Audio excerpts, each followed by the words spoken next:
지난 시간에 우리가 성막을 이야기하면서 성막과 피에 대한 말씀을 드렸습니다.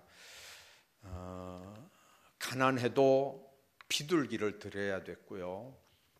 왕이나 제사장이나 족장들은 특히 왕이나 제사장들은 반드시 송아지로 드릴 수 있었고 또 다른 족장이나 다른 사람들은 이제 양이나 염소로 하나님 앞에 제사를 드릴 수 있었습니다. 그 네 가지 제물의 특징이 뭐였냐면 피입니다. 그래서 반드시 피 있는 제물이 하나님 앞에 드려지는 제사였고요.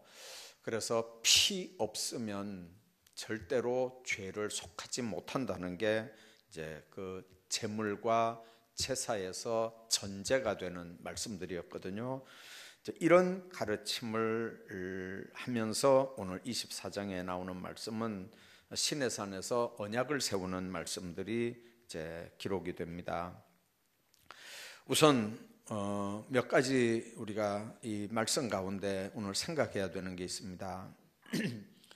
인간은 하나님을 보면 죽는다는 게 이제 성경 전체적인 말씀들입니다. 특히 구약 성경에 보면 하나님을 직접 대면해 본 모세조차도 이제 하나님의 외모를 본 게 아니고 하나님의 이미지를 봤습니다. 그래서 하나님의 형상을 봤고요. 오늘 본문에 있는 말씀 제일 마지막에 읽은 말씀 보면 하나님이 이스라엘 자손들의 존귀한 자들에게 손을 대지 않았다 그랬습니다. 죽이지 않았다는 말입니다. 왜 그랬냐면 그들과 앞에 올라가서 그 9절 10절에 보니까 모세와 아론, 나답과 아비후, 이스라엘 장로 70명 이렇게 9절에 올라갔습니다. 그래서 이스라엘 하나님을 봤다 그랬습니다. 보니까 그의 발 아래는 청옥을 편 듯하고 하늘같이 청명하더라. 하나님을 봤는데 뭘 봤냐면 하나님은 영이기 때문에 하나님의 본체를 누구도 볼 수 없습니다. 근데 성경은 네가 내 얼굴을 보지 못하니 나를 보고 살 자가 없다. 출애굽기 33장에 분명히 말씀했거든요. 근데 오늘 본문에 있는 말씀 보면 봤다 그랬습니다. 몇 사람이. 그 말은 하나님의 정체를 봤다는 말이 아니고 그 영광을 봤다 그런 말입니다. 특히 어느 부분을 봤냐면 하나님을 봤는데 그 발 아래는 청옥을 편 듯하고, 그래서 하나님 본체를 본 게 아니고 발 아래 청옥을 편 듯하고 하늘같이 청명한 그 형상을 영광을 봤다는 말씀이 거기 기록이 되어 있습니다. 그 다음에 또 중요한 부분은 12절에 있는 말씀입니다. 12절에 있는 말씀들 보면 여호와께서 모세에게 이르시되 너는 산에 올라 내게로 와서 거기 있으라. 네가 그들을 가르치도록 내가 율법과 계명을 친히 기록한 돌판을 주겠다. 이렇게 말씀하면서 하나님께서 하나님의 백성들과 함께 이제 식사하는 모습들이 기록이 됩니다. 하나님은 하나님의 백성들과 함께 아까 나온 그 대표들과 함께 이제 식사하는 모습들을 우리가 보는데, 먹고 마셨다는 말은 제사 후에 제사를 드린 후에 그 제사를 드린 사람들과 함께 이제 같이 이렇게 희생을 하나님께 드렸고, 그리고 그 모든 것들을 하나님 앞에서 같이 나누어 먹는 이제 친교를 의미하는 말입니다. 그래서 모세장인 이드로가 번제와 희생을 하나님께 가져왔을 때 아론과 이스라엘 모든 장로가 와서 모세장인과 함께 하나님 앞에서 떡을 먹었다, 이제 그런 의미입니다. 그래서 이 사건은 하나님께서 그들에게 은혜를 베푸셔서 인간들이 하나님의 영광을 볼 수 있도록 하나님께서 허락하신 거고, 또 하나님께서 인간들에게 그렇게 자신의 영광을 보여주신 건 두 가지 의미가 있습니다. 하나는 백성들을 기뻐하신다. 하나님이 하나님의 백성들을 기뻐한다는 의미. 또 하나는 지금도 하나님은 그들을 보고 계신다 하는 의미를 나타내기 위해서 하나님께서 그들에게 영광을 보여주신 걸 우리가 봅니다. 그래서 하나님을 보았다 하는 의미를 오해하면 안 됩니다. 하나님의 본체를 봤다는 말이 아니고 영광을 봤다는 말이고요. 지금도 가끔 보면 뭐 예수님 봤다, 하나님 봤다, 뭐 이런 사람들이 덜어 있습니다. 이제 하나님을 봤다, 하나님을 예수님을 봤다 그러는데 그 실체를 이제 하나님을 봤다고 할 때는 실체를 봤다는 말이 아니고 영광을 봤다는 말이겠죠. 그래서 이제 표현도 잘해야 되지만 알아듣기도 이제 잘 알아들어야 이제 시험이 들질 않습니다. 이제 두 번째 우리가 또 이 본문 가운데서 생각해야 되는 부분이 바로 화목해 하시는 하나님의 은혜들입니다. 이스라엘 백성들이 이제 하나님과 언약을 체결한 후에 하나님과 먹고 마시는 그런 일들을 오늘 기록을 합니다. 그건 언약 당사자인 하나님과 인간과의 친교가 다시 회복됐다는 것을 의미합니다. 범죄한 인간은 하나님 앞에 죽습니다. 그 죽는다는 말은 첫째는 관계가 끊어진다는 말이고요. 두 번째는 진짜로 죽는다는 말입니다.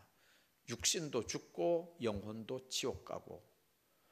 이제 그래서 우리는 보통 범죄하면 그 영혼이 하나님 앞에 죽는다는 말은 그 영혼이 진짜 지옥 가고 하나님과 이제 이렇게 교통도 안 되고 이제 그런 의미로만 이렇게 지옥 가는 걸로만 생각하지만 하나님과의 관계 단절도 죽음입니다.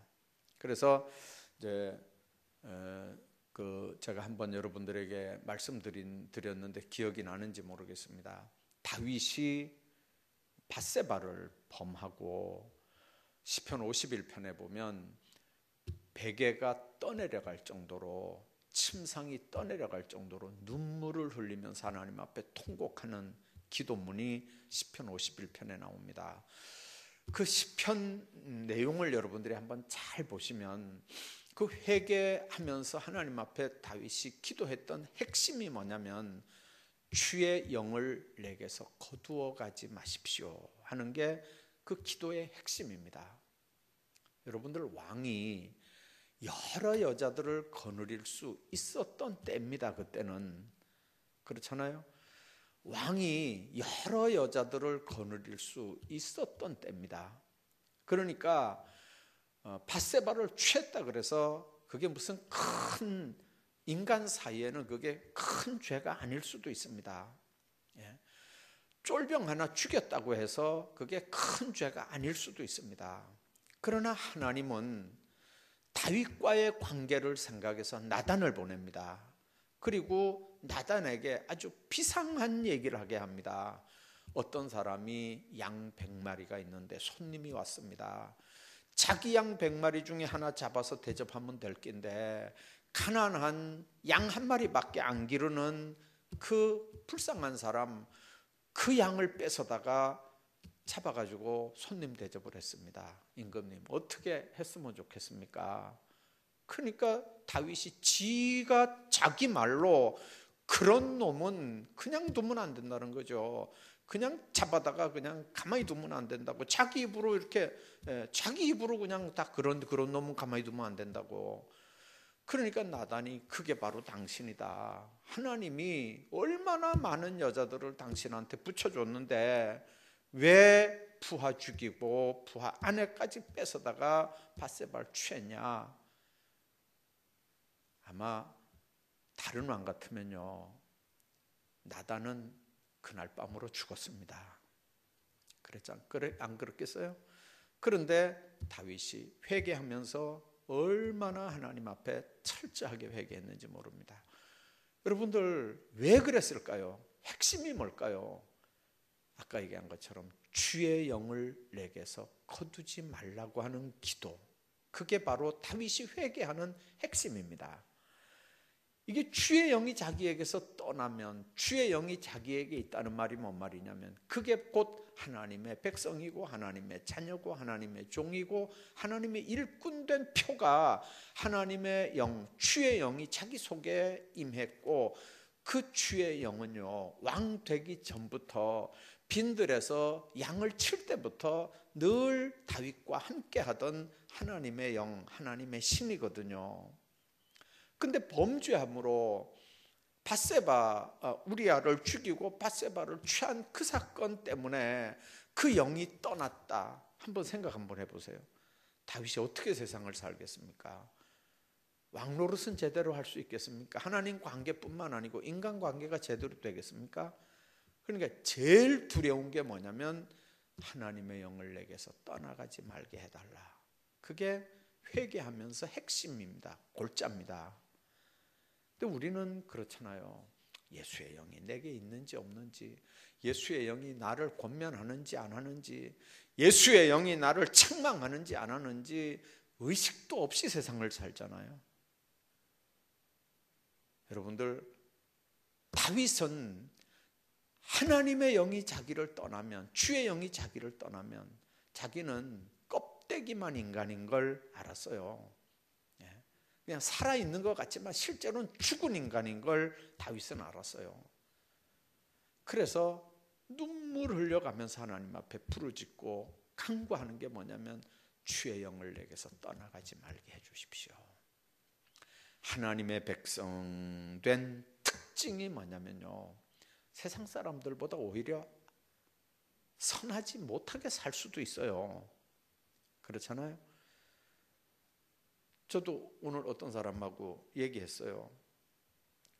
저도 이제 2명 이상 이제 전도해야 되니까 이름 적어내야 되니까 이제 한 사람 만만한 사람이 있어서 그 만만하다는 말은 작년부터 벌써 찜을 해놓은 사람이에요. 1년 동안 찜을 해놓은 사람. 근데 뭔 얘기를 하냐면요, 예수쟁이들이 그대로 옮기기가 좀 그런데 핵심이 뭐냐면요, 안 믿는 자기가 훨씬 더 착하게 산대요. 그러니까 꼭 내가 예수 믿어야 될 이유가 뭐 있냐는 거죠. 내가 꼭 교회 가야 될 이유가 뭐 있냐는 거예요. 예수쟁이들보다 자기가 훨씬 선하게, 훨씬 착하게 산대. 자기가 나는 법 없어도 산대요. 그런 사람들 보면 답답하잖아요. 실제로 세상 기준으로 보면요, 그 사람 말이 100번 맞아요. 근데 그 기준이 하나님 앞에도 맞는 기준일까요? 나중에 제가 에서와 야곱에 대한 얘기 한번 할게요. 요 얘기 끝난 다음에요. 왜 그러냐면 여러분들 세상적인 관점으로 보면요, 야곱처럼 나쁜 놈은 없어요. 그렇잖아요. 아버지 눈 안 보인다고 아버지 속이고 변장해가지고 들어가서 아버지한테 그렇게 하는 그런 놈이 어디 있겠어요, 이 세상에. 한번 생각 한번 해봐요. 그리고 적장자순의 그 서열을 버리고 형을 이렇게 왕따시키고, 세상에 인간적으로 그게 가능한 일인가요? 그게 아버지한테도 못된 짓 하고 아들한테도 못된 짓 하고, 그래가지고 쫓겨가지고 외삼촌 집에 가가지고 외삼촌한테도 또 못된 짓 하잖아요. 외삼촌 눈도 속이는 거예요. 인간적으로 보면요, 야곱이 복받아야 될 이유 아무것도 없어요. 한번 생각 한번 해봐요. 훨씬 더 야곱보다는 에서가, 야곱보다는 라반이 훨씬 더 하나님 앞에 착하고 오히려 그 사람들이요, 인간적인 사람들이에요. 근데 왜 축복의 자리에서 아웃사이더가 될까요? 나중에 그 부분 한번 말씀드릴게요. 아무튼 예수 그리스도의 구속의 피로 하나님과 교제가 회복이 되는 사건, 우리 죄 때문에 원수됐던 하나님과 우리가 화목하게 됐다는 거, 여러분들, 그래서 이제 우리는 하나님 안에 거하고 하나님은 우리 안에 거하는 아름다운 관계로 이렇게 이렇게 발전이 되는 사건, 이 그림자가 뭐냐? 이게 바로 하나님 앞에 드려지는 제물들, 피의 제물들 때문에 그게 가능한 거죠. 그래서 우리는 지금 신약 시대니까 예수님이 우리 죄를 위해서 십자가에 못 박혀 죽으시면서 물 한 방울, 피 한 방울 남김없이 다 쏟아주셨다. 그래서 그분은 유월절 어린 양같이 우리 모든 죄를 위해서 희생제물이 되셨다. 우리는 그렇게 다 믿잖아요. 그 그림자가 뭐였느냐? 그게 바로 구약의 제사법이었다는 거죠. 그래서 송아지가 죽고 양이 죽고 염소가 죽고 비둘기가 죽으면서 피 흘리는 그 피값 때문에 그렇게 하면 된다고 명령을 했고 순종했기 때문에 하나님의 법은 구약시대에 실제로 제사를 통해서 많은 사람들이 하나님과의 관계를 회복해 나갔던 걸 우리가 봅니다. 그래서 우리 영혼과 육신은 하나님의 보호와 인도 속에서 복된 생활을 비로소 우리가 해 나갈 수 있는 겁니다. 화목은 구약시대는 그렇게 짐승이 죽고 피를 흘려서 그 피가 번제단에 뿌려질 때 그게 가능했고요. 지금은 양과 염소의 피가 죄를 없이 하지 못하거든요. 그건 예수 그리스도의 십자가의 죽으심의 예표고 그림자였거든요. 그러면 지금은 아무리 선하게, 아무리 착하게, 아무리 윤리적으로 완벽하게 살아도 예수 피 없으면 방법이 없는 거예요. 여러분들 출애굽할 때 내용 기억하시죠? 10번째 재앙이 뭡니까? 문설주에 양 잡아서 피 바르는 그런 집들은 천사가 그냥 유월 패스오버 했습니다. 그냥 넘어갔어요. 뭘 보고 넘어갔을까요? 문설주에 피가 있나 없나 그거 보고 넘어갔어요. 그 사람들이 착하게 살았냐 악하게 살았냐 그거 본 거 아니에요.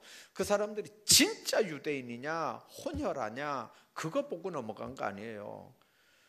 이 심판하는 천사가 넘어간 건 뭘 보고 넘어갔냐면요, 그 문에 양피가 있나 없나 그거 하나밖에 안 봤어요.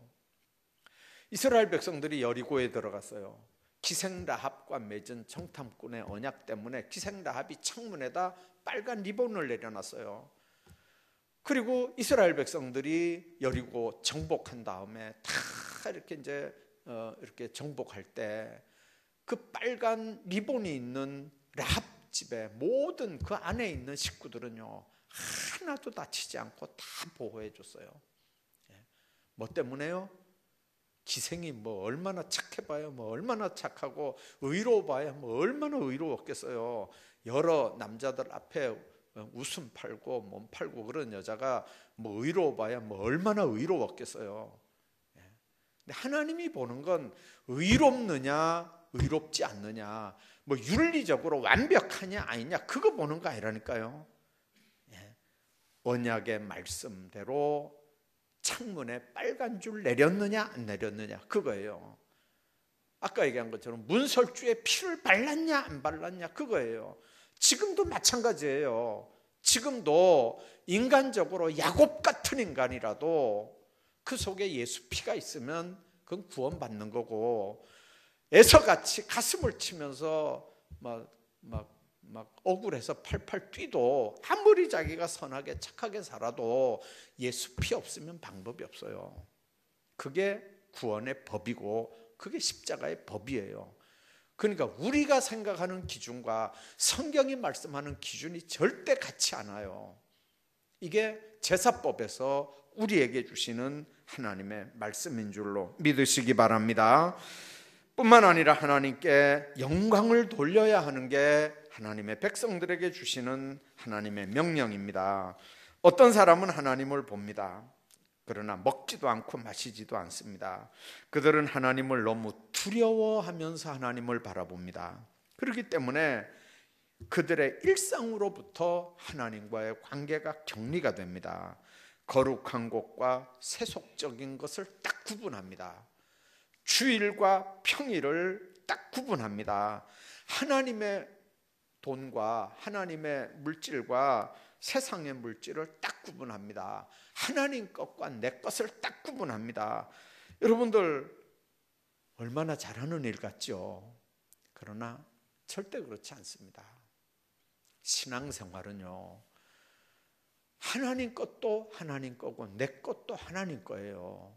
하나님의 날도 주일도 하나님의 날이고 내 날도 다 하나님 날이에요.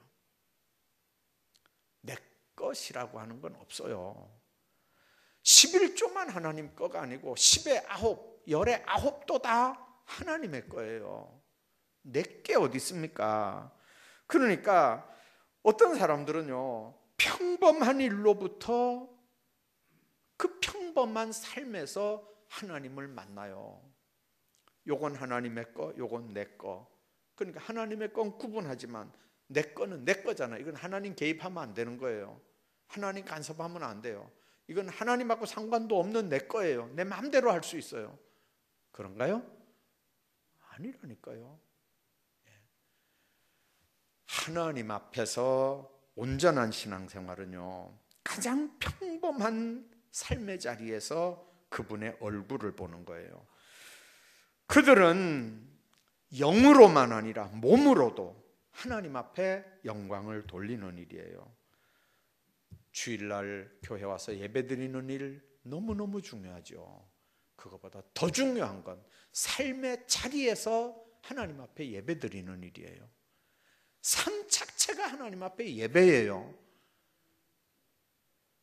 그래서 예수 믿는 사람들이 세상에서 처신하기가 어렵다는 말이 바로 그 말이에요. 우리는 땡 목도 드리겠습니다. 그 다음에 쭉 예배 시간 다 끝나고 이제 주기도문이나 축도로 예배 끝나면 그거 이제 예배라고 생각해요.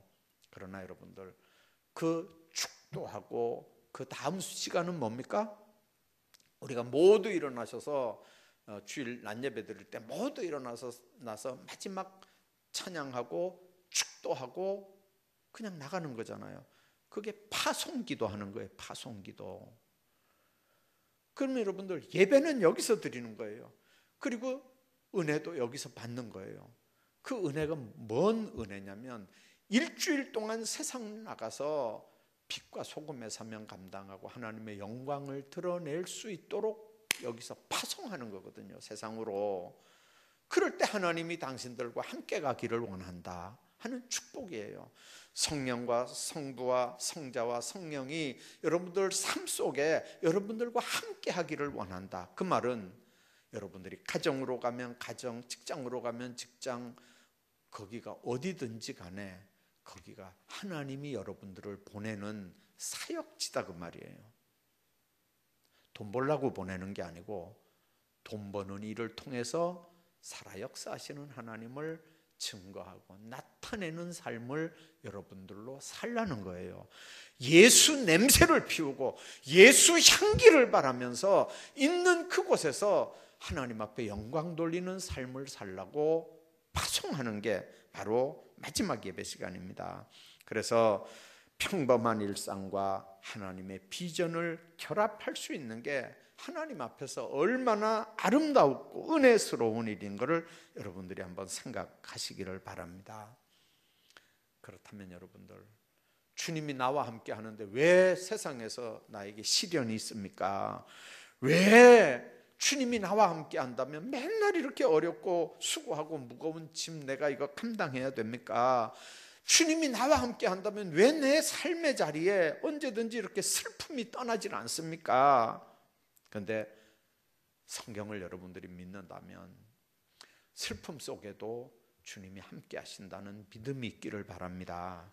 시련 속에도 나 혼자 당하는 시련이 아니고 내 안에 계신 주님이 지금 나와 함께 그 시련을 당한다고 하는 확신을 여러분들이 가지시기를 바랍니다.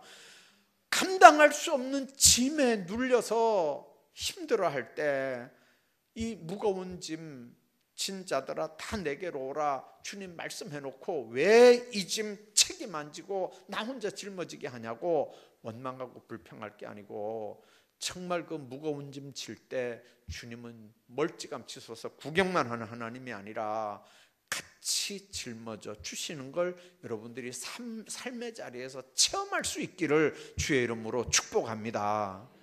그게 체험이 안 된다는 말은 뭔 말이냐면요, 예수의 영이 여러분들 속에 있는지 그게 체험이 안 된단 말이에요. 지금요, 주님이 영으로 내 안에 계신다면 그 슬픔이 주님과 함께하는 슬픔이고, 그 고난이 주님과 함께하는 고난이고, 시련이 주님과 함께하는 시련이고, 그 무거워 쓰러질 수밖에 없는 그 속에서도 그냥 좌절하고 낙심하고 막 죽어버릴까 막 그게 아니라, 무거운 짐 나 혼자 지는 게 아니고 주님이 나와 함께 진다면, 야, 주님은 십자가 질 때 어떻겠는가, 나보다 더 힘들게 사는 아무개는 무슨 힘으로 저거 견딜까. 여러분들 그렇게 생각하면요, 얼마든지 그 어려움들을 믿음으로 다 이겨나갈 수 있는 줄로 믿습니다. 그래서 하나님 보고 먹고 마심으로 하나님 앞에 영광 돌릴 수 있는 복된 삶이 여러분들 모두에게 있기를 주의 이름으로 축복합니다.